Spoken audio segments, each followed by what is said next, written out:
우리는 지금 계시록 2장과 3장을 통해서 지금 있는 일에 대해서 살펴봅니다. 사도 요한은 예수님으로부터 내가 본 것과 지금 있는 일과 장차 될 일에 대해서 기록하라고 했습니다. 내가 본 것은 1장에 나온 예수 그리스도의 캐릭터입니다. 예수 그리스도의 이미지, 형상입니다. 그리고 2장과 3장은 지금 있는 일, 현재에 있는 일입니다. 그 당시 현재뿐이 아니라 지금 교회 시대에 있는 일을 기록하라고 했습니다. 그래서 오늘 우리가 2장과 3장에서 공부하는 7 교회의 모습들은 지금 현재 있는 교회에서도 그러한 모습들이, 그런 사역들이, 그런 잘못된 일들이, 그런 선한 일들이 진행되고 있다는 것을 우리가 염두에 둡니다. 그리고 장차 될 일은 4장부터 이어집니다. 여러분들은 반드시 그 2장, 3장 안에서 성령이 우리에게 하는 모든 말씀을 듣고 나의 잘못된 것을 고치고 주님의 뜻대로, 그래서 그분이 감추었던 만나, 또 생명의 면류관, 여러 가지 우리에게 주시기로 약속했던 그 축복 안으로 들어가야 됩니다. 만약에 이것을 저버린다면 그 7 교회에 하는 그 예수님께서 말씀하신 부분이 있어요. 그들이 이기는 자에게는 어떤 것을 줄 것이고 그대로 회개치 않고 그 모습 그대로 있는 자들에겐 어떤 일들이 일어날 것이라는 그 예고대로 될 것입니다. 예수님의 말씀입니다. 그리고 계시록에 있는 것을 보는 자들에게, 이 말씀을 읽는 자와 듣는 자와 그 가운데 기록한 것을 지키는 자에게 복이 가깝다 말씀하셨습니다. 복이 있다 말씀하셨습니다. 그래서 여러분들이 계시록을 읽을 때는 조금 더 신중하고 진실하고 나의 잘못을 돌아보는 계기, 그리고 내 모든 잘못된 것을 고치고 하나님의 말씀 안으로 들어가는 그러한 그 계기로 삼아야 될 것입니다. 우리는 지난주에 에베소 교회와 우리가 서머나 교회에 대해서 살펴봤습니다. 에베소 교회는 그들의 행위와 수고와 인내, 그러니까 그들의 수고하고 그 인내를 주님께서 아신다고 그랬습니다. 그들의 행위라는 건 무엇일까요? 정말 교회에서 열심히 가르치고 잘못된 것을 바로잡고 악한 자들과 교류하지 않고 또 자칭 사도라고 하는 자들을 모두 색출해서 그들을 쫓아내고, 어떻게 보면 지금 한국교회에서 많은 이단이라고 하는 자들을 가려내고 또 교회 안에서 악한 자들을 또 징계하고, 그런 것처럼 에베소 교회는 나름대로 열정적인 그런 교회의 업무를 했습니다. 그 당시만 해도 이제 그 사도들 시대 그리고 차세대로 진행되는 그런 과정이기 때문에 모든 하나님의 말씀을 온전하게 정립하는 그런 것이 가장 중요한 때입니다. 그래서 그 교회 가운데 들어오는 이단들이라든가 악한 자들을 색출하는 일에 정말 최선을 다했습니다. 그런데 중요한 것을 상실했습니다. 바로 사랑입니다. 어떤 일을 하든지 악한 것을 쫓아내고 또 그 거짓 사도들을 가려내더라도 우리가 이런 말씀이 있습니다. 예수님께서 나중에 그 사탄이 와서 그 가라지를 뿌리고 갔다고 그랬습니다. 그래서 그럼 우리가 그 가라지를 뽑을까요 했을 때 주님의 대답은 그냥 두어라 그랬어요. 마지막 때에 내가 천사를 보내서 가라지들을 먼저 뽑아서 불사르고 알곡은 거둬서 복간에 넣으리라 말씀하셨습니다.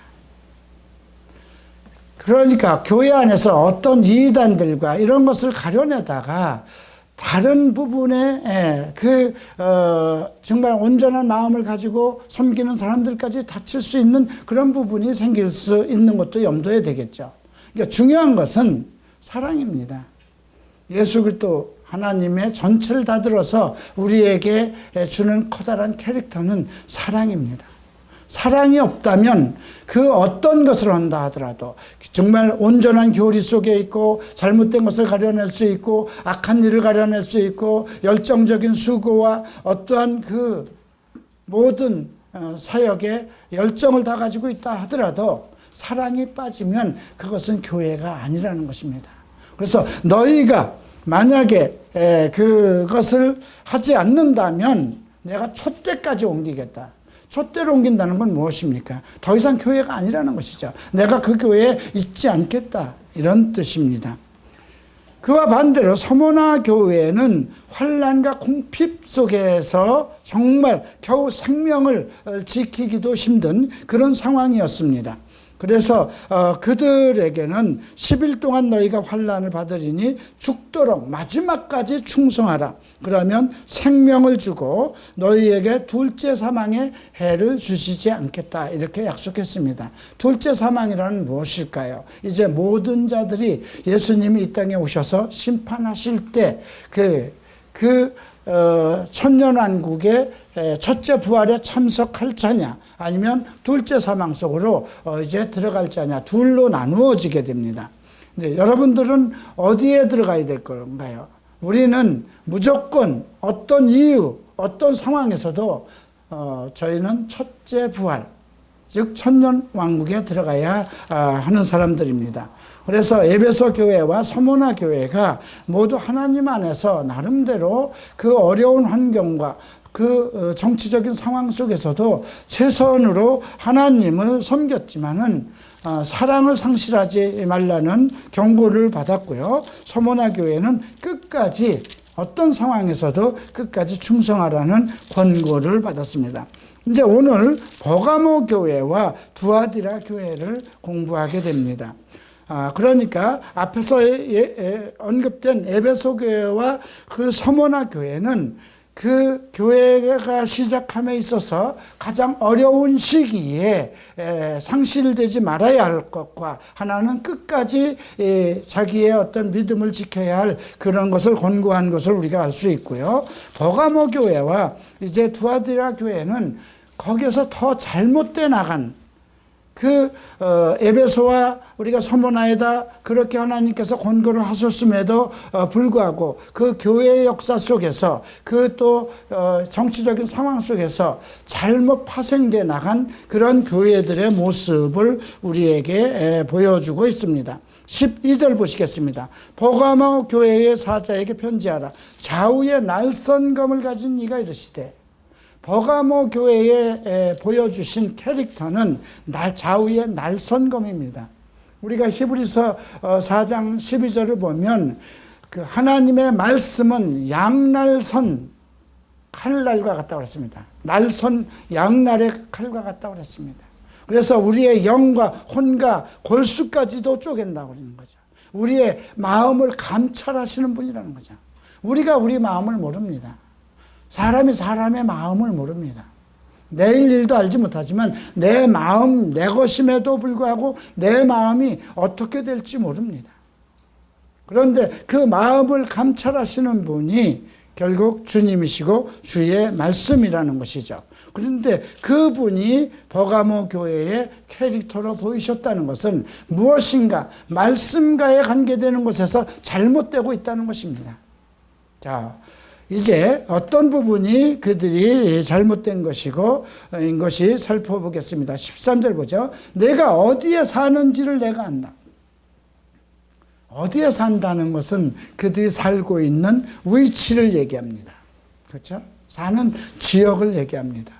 이 버가모 지역은 상당히 그래도 원래 아시아의 수도로 상당히 오랫동안 이 자기의 위치를 지켜오던 그런 곳입니다.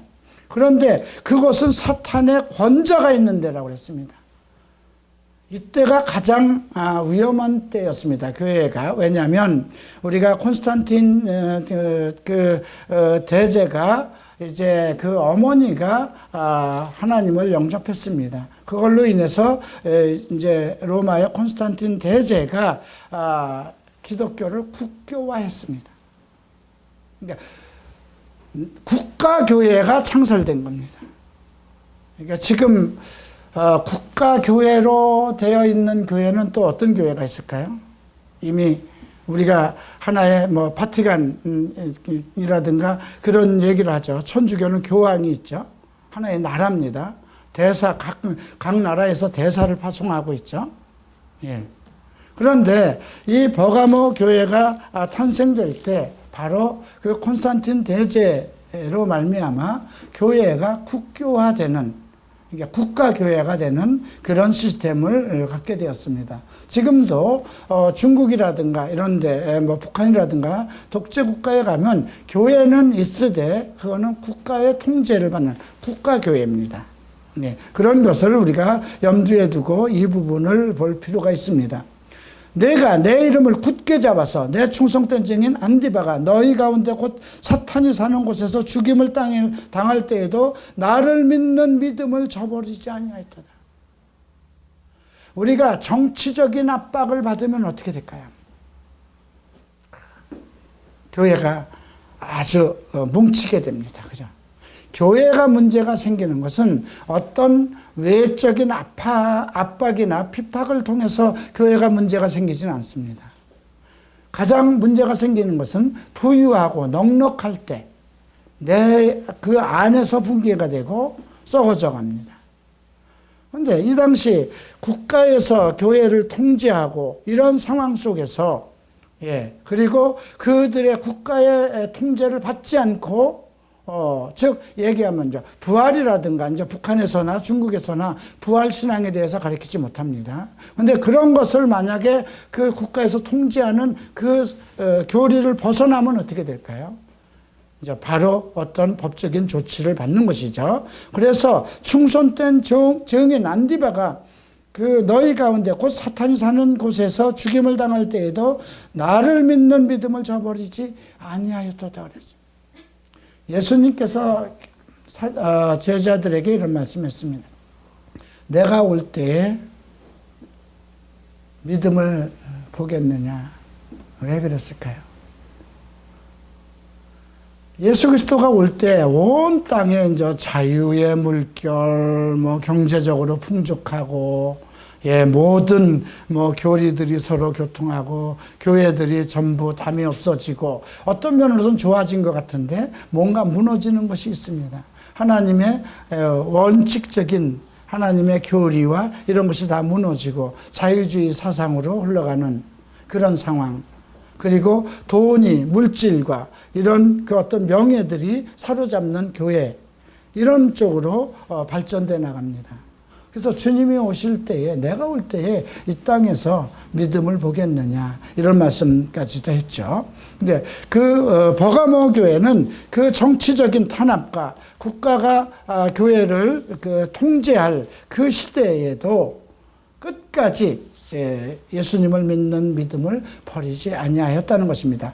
그러나 이제 14절 보죠. 그런 정치적인 그런 교회가 국가교회로 발전되고 그런 통제를 받는 속에서 어떤 것이 교회 안에 들어왔냐면 내가 두어 가지 책망할 것이 있나니 거기 네게 발람의 교훈을 지키는 자들이 있도다. 발람이 발락을 가르쳐 이스라엘 자손 앞에 걸림돌을 놓아 우상의 제물을 먹게 하였고 또 행음하였느니라.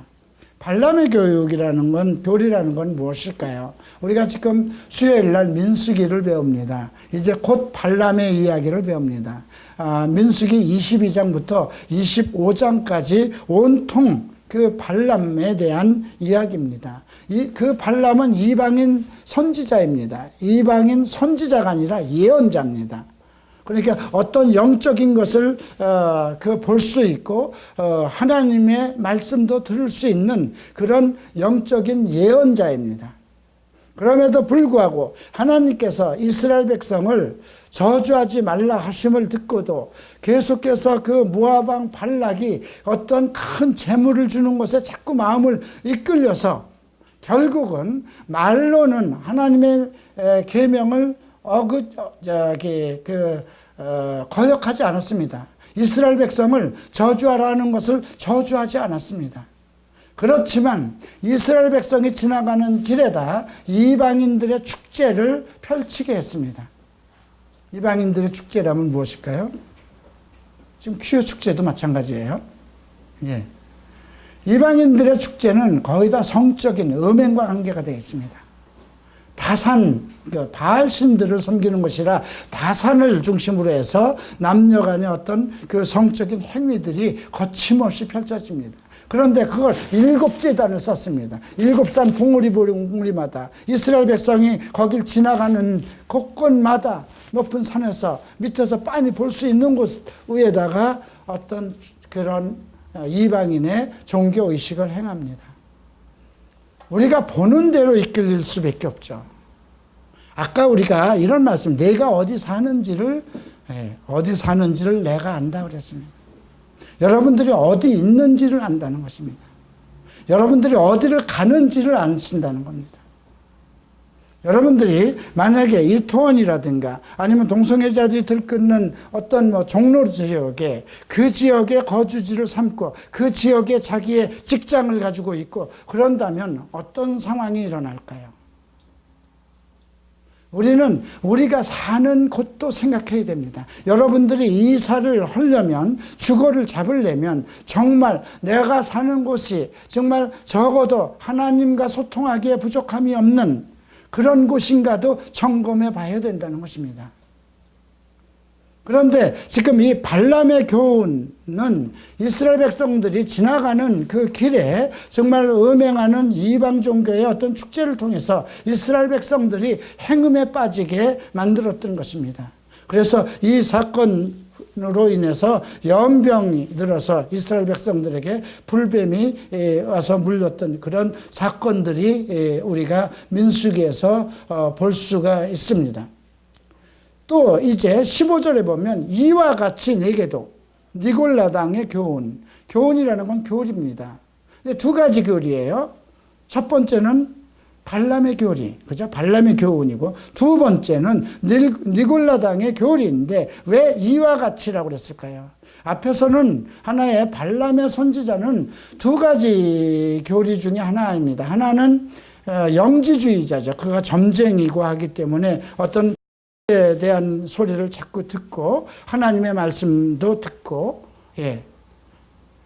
자, 여러분은 어떨까요? 요즘에 많은 사람들이 하나님의 말씀 어떤 특별한 계시를 받으려고 많이 애를 쓰면서 그래서 뭐 산에도 올라가고 뭐 어떤 특별한 그런 축제를 통해서 또 다른 소리를 듣습니다. 영들과 접신을 하는 겁니다. 그죠? 발람 선지자라는 발람 예언자는 그러니까 쉽게 얘기하면 하나의 그러니까 영매라고 생각하면 됩니다. 지금 기독교에도 그런 영매를 자처하는 사람들, 무엇인가 영들의 움직임을 보고 영적인 것을 듣는다는 사람들이 많이 있습니다. 그러면서 그들 입으로는 무엇을 합니까? 이스라엘을 축복하고 성도들을 축복합니다. 어떻게 우리 한 입에서 두 가지 말이 나올 수 있습니까? 한 우물에서 어떻게 쓴물과 단물을 얻을 수 있겠습니까? 영지주의자들입니다. 영적인 것만을 너무 추구하고 현실에 대해서는 그냥 그래 우리는 영적으로만 구원받으면 돼. 그러나 우리의 삶은 뭐 인생은 어차피 살다 나중에 되면 죽으면 육체는 전부 다 흙으로 돌아가는 거니까 육체는 관계없어. 영만 깨끗하고 영만 온전하게 구원받으면 돼. 이것이 영지주의자들입니다. 그래서 그들은 술 먹는 것도 하지 않고 그래서 우리가 어떤 그 성공회 같은 신부들은 담배도 피고 또 술도 마십니다. 어떨까요? 또 어떤 기독교 내에도 동성애는 괜찮다. 이미 예수를 믿어서 그가 영적으로 구원을 받았기 때문에 그 육체적으로 행하는 것은 이미 영적으로 구원을 받아서 당신은 거듭났기 때문에 아무 문제가 될 것 없다. 이런 논리를 가리키는 것도 있습니다. 이런 것들이 모두 영지주의자들의 이야기입니다.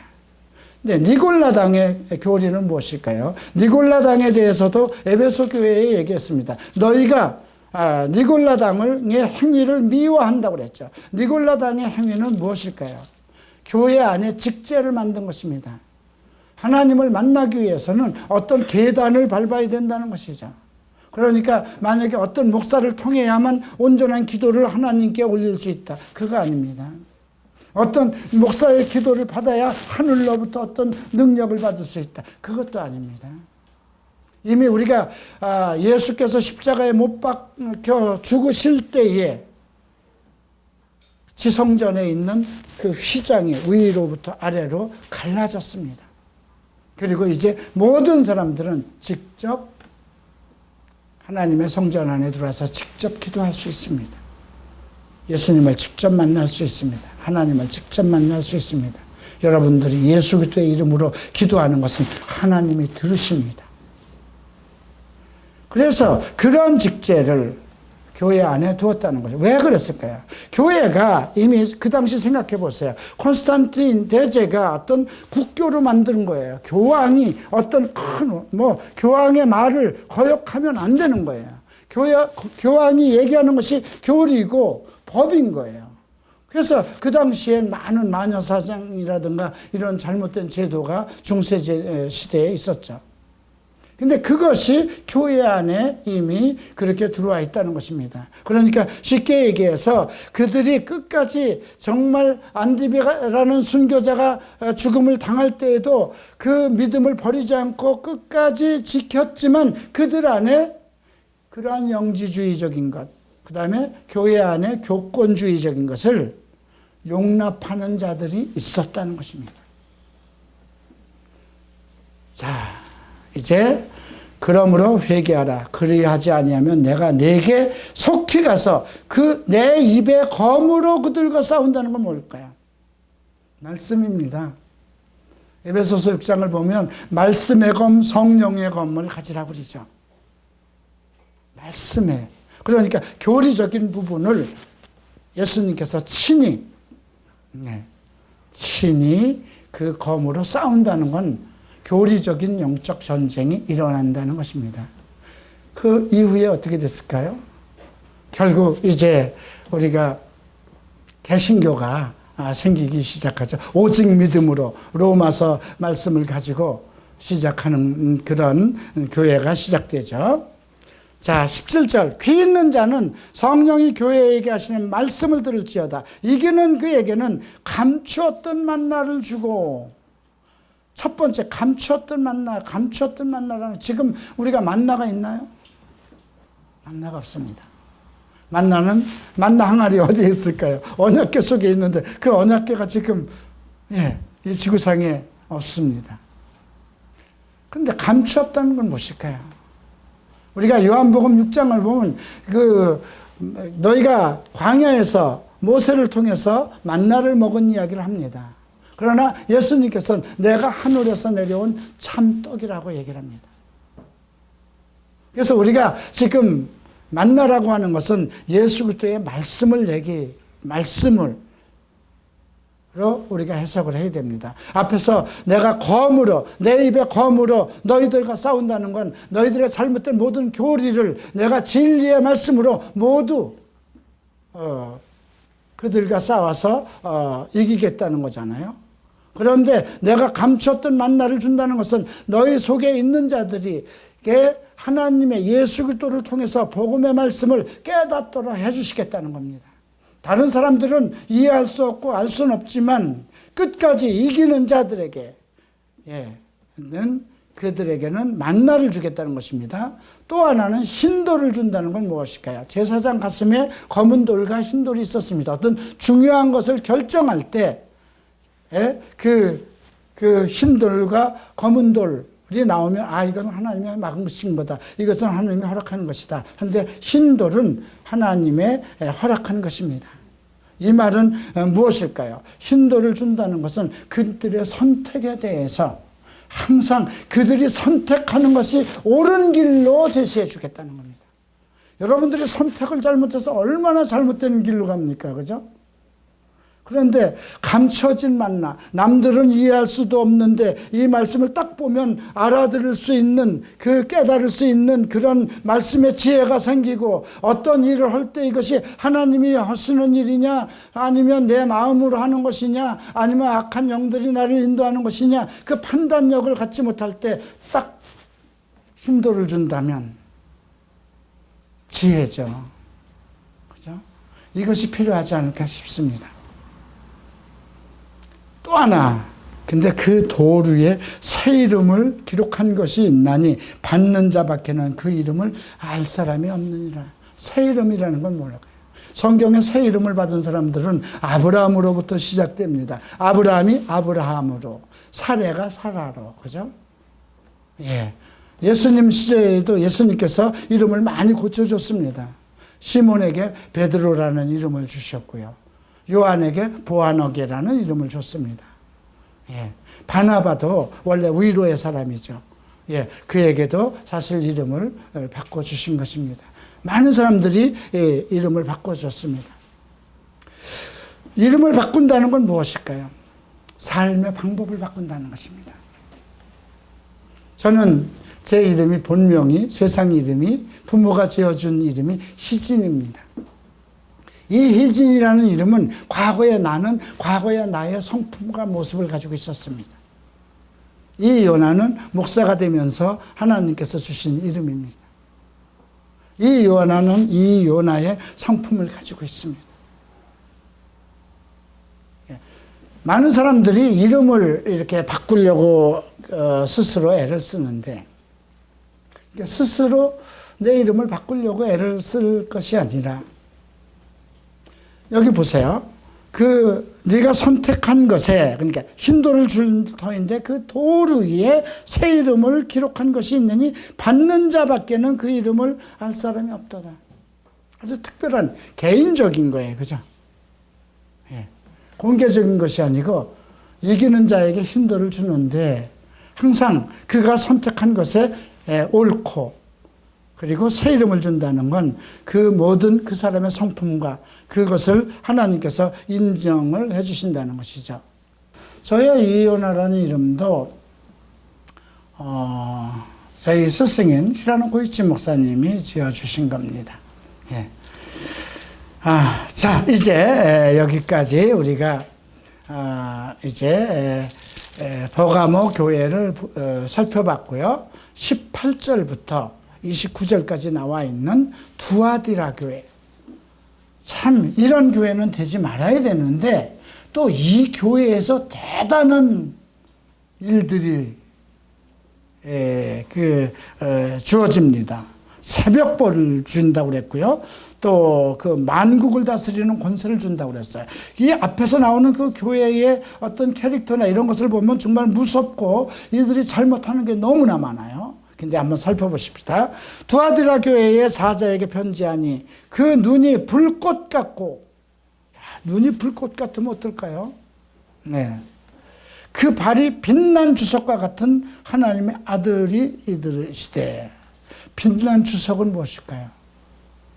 광채나는 주석, 그리고 불꽃 같은 눈, 무엇인가 그냥 직시하고 이글거리는 눈으로 쳐다보고 태워버릴 것 같은 그런 눈으로 바라보는 것이고, 빛난 놋이라는 건 심판을 얘기합니다.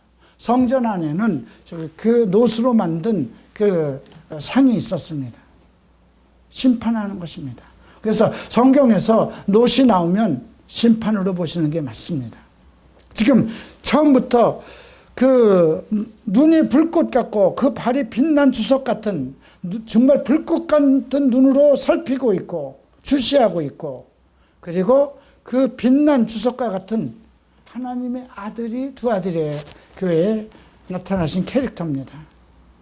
여기서 하나님의 아들이라는 단어는 나중에 19장 13절을 보면 하나님의 말씀으로, 정결한 말씀으로도 언급되고 있어요. 그러니까 여러분들이 하나님의 말씀 그러면 예수님이라고 생각하는 게 좋습니다. 이르시되 내가 내 사업과 사랑과 믿음과 섬김과 인내를 아노니 내 나중 행위가 처음 것보다 많도다. 참 이거 보면은요 대단한 칭찬이죠. 그죠? 내 사업이라고 그랬어요. 킹제임스 성경은 그냥 행위로 하고 나왔어요. 근데 내 사업과 사랑과, 그러니까 내 사업과 내 사랑과 내 믿음과 내 섬김과 내 인내를 아노니, 그리고 킹제임스에는 그 뒤에 내 행위가 하나 더 들어가 있어요. 우리가 이제 종합적으로 이렇게 킹제임스 성경과 우리 성경을 같이 본다면 앞에는 내 사업이 맞습니다.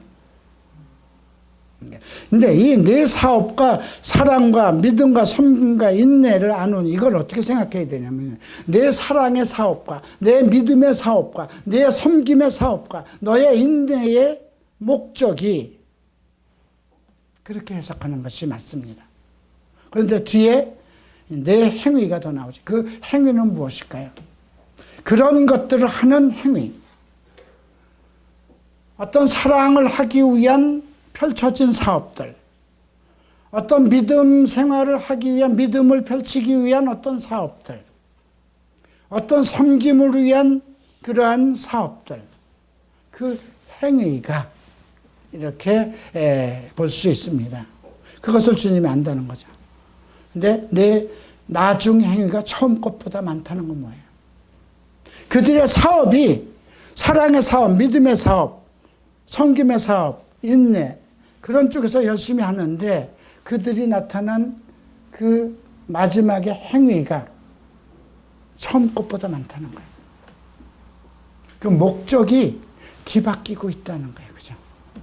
오직 사랑과 믿음과 섬김과 인내라고 그러면 당연히 교회가 가지고 있어야 되는 것인데, 이런 것들이 사업적으로 바뀌다 보니까 그들의 행위가 나중에 하는 것들이, 처음에는 그렇게 크게 안 했는데 나중에 그들이 행한 모든 것이 처음 계획한 것보다 더 많아진다는 거예요.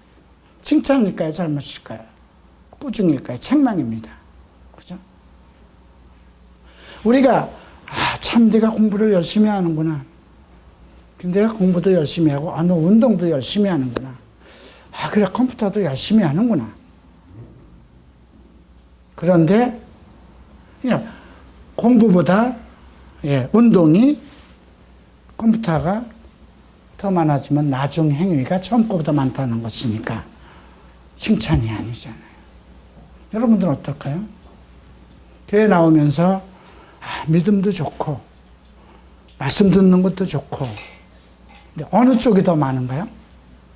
말씀을 듣기를 모이기를 힘쓰는가요? 아니면 어떤 모임, 단체 모임, 어떤 그룹 모임, 소모임, 어떤 그 특별한 행사, 이것이 더 많을까요? 가끔 제가 이런 말씀들을 보면서 내 행하는 것에 대해서 다시 점검을 해봅니다. 내가 이런 말씀을 가리키는 것들이 보다 밖에서 나가서 행하는 그런 사역들이, 동성애 관련된 사역들이 더 많아진다면 어떻게 될 것인가? 그걸 염려하는 것입니다. 그런데 이 교회를 보세요. 지금 이 두아드리아 교회만큼 아주 책망을 크게 받은 교회는 없는데 사랑과 믿음과 섬김과 인내가 있다는 거예요. 그죠? 에베소 교회보다 낫어요. 그죠? 에베소 교회는 행위와 수고와 내 인내라고 그랬잖아요. 그죠? 수고와 인내, 행위. 여기서 그 행위라는 것은 그들이 하고 참고 모든 교리를 지키고 악한 것을 찾아내고 하는 그런 그 교회가 할 수 있는 그러한 그 애써서 하는 것들. 그런데 여기 보세요. 그들은 사랑이 없었어요. 그런데 지금 두아드리아 교회에는 사랑과 믿음과 섬김과 인내가 나오고 있어요. 요즘 가톨릭 천주교는 어떨까요? 한번 생각해 보세요. 개신교보다 더 많은 일을 합니다. 어떤 일을 많이 할까요?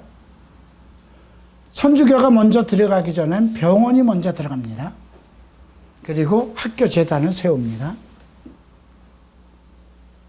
여러분 그 테레사 수녀 얼마나 선한 일을 인도에서 많이 했습니까? 그렇죠? 하나님이 지금 이들의 사랑과 믿음과 섬김과 인내에 대해서 칭찬을 하시는 겁니다. 그런데 그것이 사업으로 바뀌면서 그런 것이 사업적인 행위로 점점 발전돼 가는 것에 대해서 책망을 하는 것입니다. 왜 이렇게 돼버렸을까요? 바로 이제 20절에 그러나 내게 책망할 일이 있노라. 자칭 선지자라 하는 여자 이세벨을 내가 용납하리니. 아합의 처입니다. 북이스라엘의 이방 여인입니다. 예, 바알, 그 아버지가 섬기는 그 바알 신을 그 이스라엘에 가지고 들어왔어요. 그래서 800명이 넘는 제사장들을 키우고, 그래서 엘리야와 싸움이 일어나죠. 엘리야가 그들과 어떤 영적인 그런 싸움을 해서 결국 850명이 되는 그 이세벨의 제사장들을 기손강에서 모두 목을 쳐 죽인 사건들이 열왕기 18장, 19장에서 언급되고 있습니다. 자, 그런데 그 이세벨은 그럼 구약의 아합 왕의 시대 그 이세벨을 왜 여기서 언급하고 있느냐? 이건 무엇일까? 이스라엘의 교회에, 이건 이스라엘이 아니고 교회에 그러한 잘못된 것을 끌어들였다는 것이죠. 그걸로 인해서 그 당시에 이세벨은 아주 이스라엘의 모든 제사장들을 다 죽이고, 그리고 그 바알 제사장들로 이스라엘 국가를 완전히 뒤집어 엎으려고 했던 거예요. 예. 그런데 이들의 교회가 사랑과 믿음과 섬김과 인내로 열심히 시작했지만 그들이 하나의 그런 것을 하기 위한, 더 확장하기 위한, 교회를 더 확장하기 위한, 전도를 더 확장하기 위한 사업적으로 자꾸 발전되어 나가다 보니까 그들 교리 속에 잘못된 교리가 스며들기 시작한 것입니다. 그것이 이세벨로 설명을 하는 것입니다. 그가 내 종들을 가르쳐 꾀어 행음하게 하고 우상의 제물을 먹게 하는다. 신학교 제도 시스템을 얘기하는 것입니다. 잘못된 교리. 예. 그러니까 제일 먼저 어떤 이세벨의 잘못된 것이 무엇일까? 첫 번째, 내 종들을 가리키는 것이죠. 잘못된 걸로 가리키면 안 되는 거잖아요. 잘못된 교리가 들어와서는 안 되잖아요. 신학교에 심리학이 들어와서는 안 되는 거잖아요. 예. 그 다음에 행음하게 하고, 행음이라는 건 뭐예요? 섞는 겁니다. 그죠? 원래 이스라엘은 그 물과 포도주 섞지 못하게 돼 있어요. 예. 이 옷을 짤 때에도 두 가지를 섞어서 짜지 못하게 돼 있어요. 이스라엘 율법에는. 그런데 이들이 잘못된 신앙들을 신학교 제도, 신학교에 데리고 오고 있는 것입니다. 그리고 우상의 제물을 먹게 하는도다. 우상의 제물은 무엇일까요? 재물이에요. 교회가 풍족하니까 돈 되는 일이면 다 하는 거예요. 그 신학교 안에 무슨 성장학이라든가, 왜 성장학이 필요할까요? 교회 성장학이 왜 필요할까요? 교회를 성장하기 위한 건 기업이잖아요. 사업이잖아요. 그죠? 이런 문제가 들어온 겁니다. 근데 더 나쁜 건 무엇일까요? 21절 보죠. 또 내가 그에게 회개할 기회를 주었으되, 이건 뭐예요? 회개할 메시지를 주었다는 거예요. 자기의 음행을 회개하고자 하지 아니하였도다. 어떤 혼합되어 있는 그런 교리적인 것을 받아들이고 어떤 교회 성장과 어떤 잘못된 심리학을 받아들이는 것에 대해서 그냥 그것을 그대로 지켜갔다는 것입니다. 자, 볼지어다 내가 그를 침상에 던질 것이요. 여러분, 침상에 누가 계속 던져져 있나요? 침상이라는 건 잠잘 때만 필요한 거죠. 그죠? 근데 침상에 던져진다는 건 뭘까요? 병에 들어버린다는 거예요. 병에 들어있으면, 병들면 침상을 떠나지 못하는 거죠. 예. 내가 그를 침상에 던질 것이요. 그와 더불어 간음하는 자들도 그 행위를 회개치 아니하면 큰 환난 가운데 던지고, 큰 환난은 대환난이에요. 이제 우리가 4장 이후부터 5장, 6장 쭉 넘어가면서 대환난에 대한 것을 배웁니다. 우리는 그때 이 지상에 있으면 안 되는 거예요. 우리는 천사장의 나팔 소리와 함께 하늘에 올라가서 쉬어야 되는 것이거든요. 그런데 보세요. 그들만 침상에 던지는 것이 아니고 그와 더불어 간음하는 자, 그들과 같이 교류하고 하는 자들, 이런 큰 환난에 던지고 내가 또 사망으로 그의 자녀를 죽이리니, 사망이 나옵니다. 그 자녀라는 것을 생각해 보세요. 시스템이죠. 교회 시스템, 그죠? 그 교회 자녀들, 그 가솔들, 그죠? 우리 집의 자녀라고 하면 내 집의 자녀들, 가게를 얘기합니다. 그런데 지금 이러한 일들을 하고 있는 그 하나의 교단 조직, 한 교회 조직, 그걸 다 포함하는 것입니다. 사망으로 그 자녀를 죽이리니. 그러니까 여러분들이 우리가 버가모 교회를 얘기할 때 내가 어디에 있는지 내가 잘 안다는 거. 우리가 어디에 가서 있어야 된다는, 어디 가 있을 자리가, 우리가 있을 자리가 어딘가를 잘 선택하는 것도 매우 중요한 거예요. 그죠? 신도를 줄 것이다. 항상 내가 선택할 수 있는 그런 지혜를 줄 것이다. 이런 메시지도 여러분들이 귀담아 들어야 되는 거예요. 사망으로 그의 자녀를 죽이리니 모든 교회가, 나는 사람의 뜻과, 이 뜻이라는 단어가 내장, 신장을 의미하는 단어, 헬라어가 사용됐다고 합니다. 왜냐하면 이 사람의 기쁨, 뜻, 기뻐하는 즐거움, 이것이 어디에서 나오냐면 신장에서 나온대요. 네. 근데 여러분, 너무 과로 사고 나면 이제 당뇨병 같은데, 요즘 현대인이 가장 두려워하는 질병이 당뇨죠. 당뇨. 근데 이것이 신장과도 관계가 있다고 합니다. 너무 과로했을 때 나타날 수 있고 무질서했을 때 나타날 수 있는 거라고 그러죠. 그런데 나는 사람의 뜻과를, 그러니까 어떤 것을 즐거워하고 어떤 것에 기뻐하느냐에 따라서 우리의 신체적인 것이 달라질 수 있다는 거예요. 그죠? 여러분이 항상 마음과 기쁨으로 가득 찬다면 건강하지 않겠습니까? 근데 내가 어떤 쾌락을 즐기고 어떤 너무 그 돈과 이런 것에 빠져서 그런 것에 한다면 육체가 과로되고 그걸로 인한 질병이 오지 않겠습니까? 네. 사람의 뜻과 마음을 살피는 자인 줄 알지라.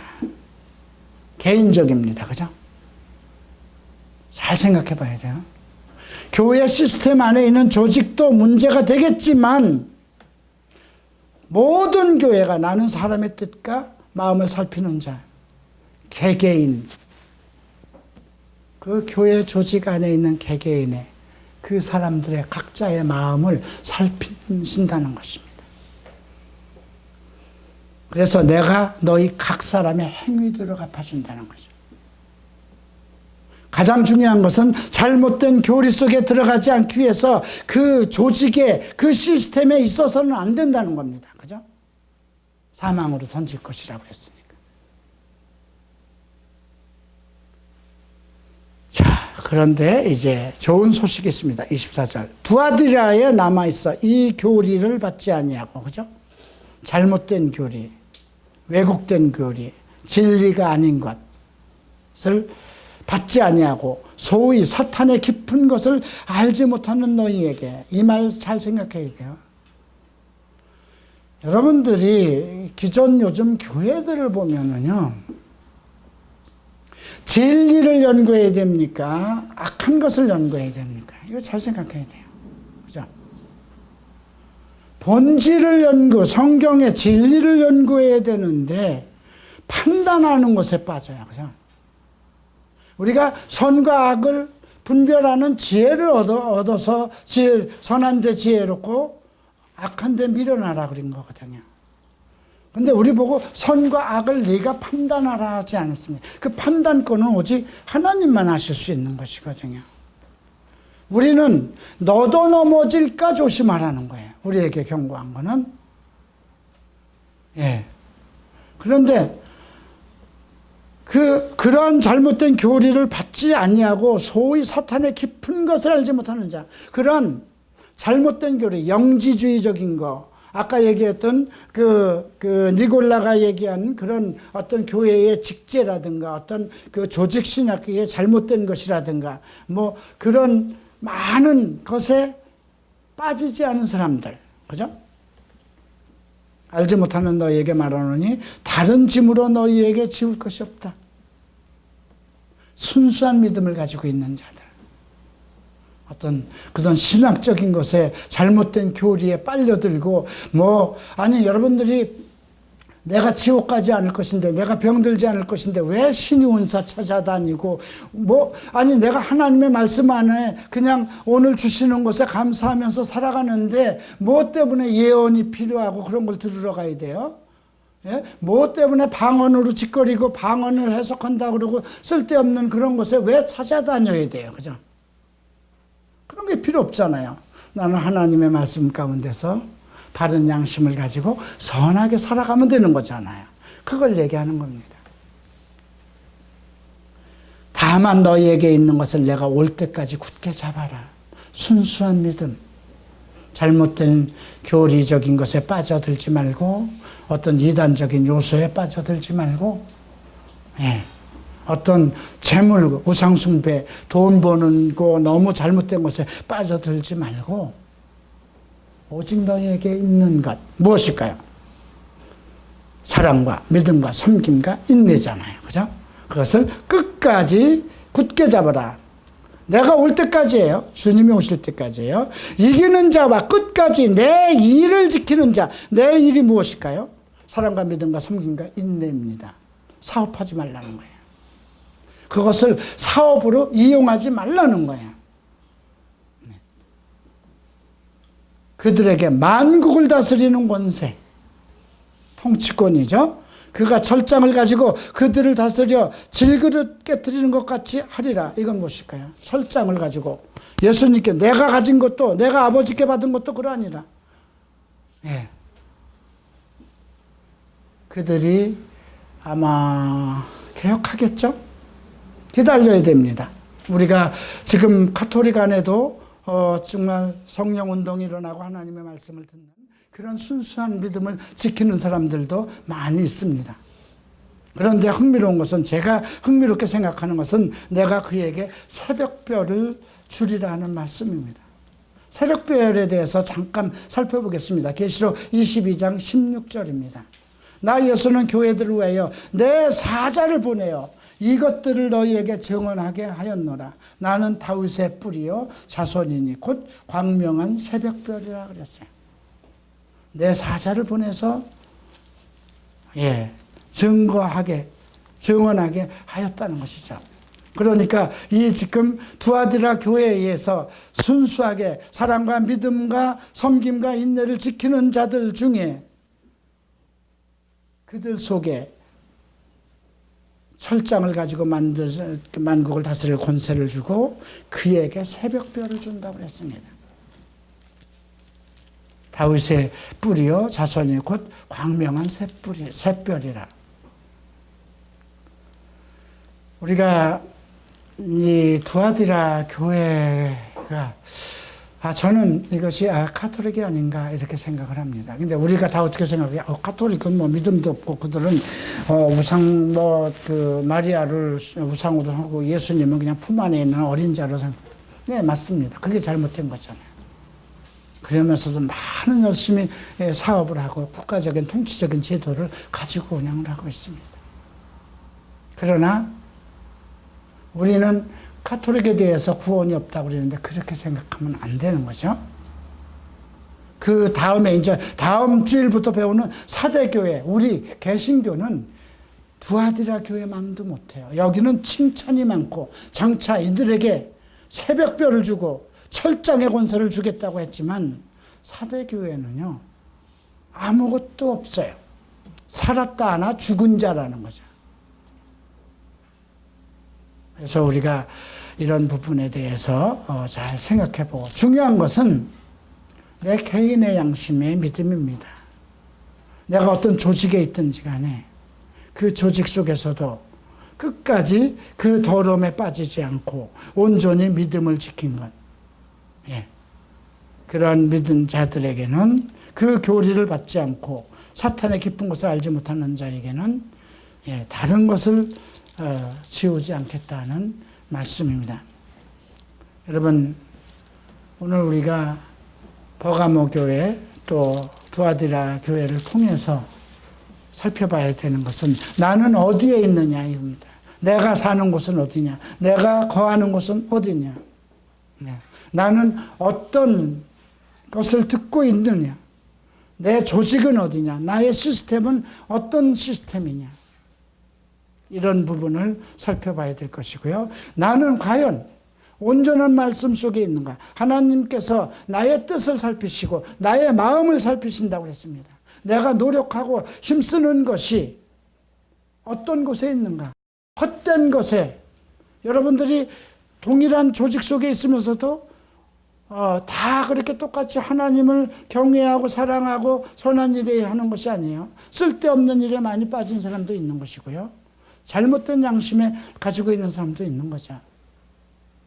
그래서 우리가 하나님이 통치하실 때는 전체적인 시스템적인 것에도 통치하시고 개인에게도 동일한 하나님의 심판과 축복이 있다는 것입니다.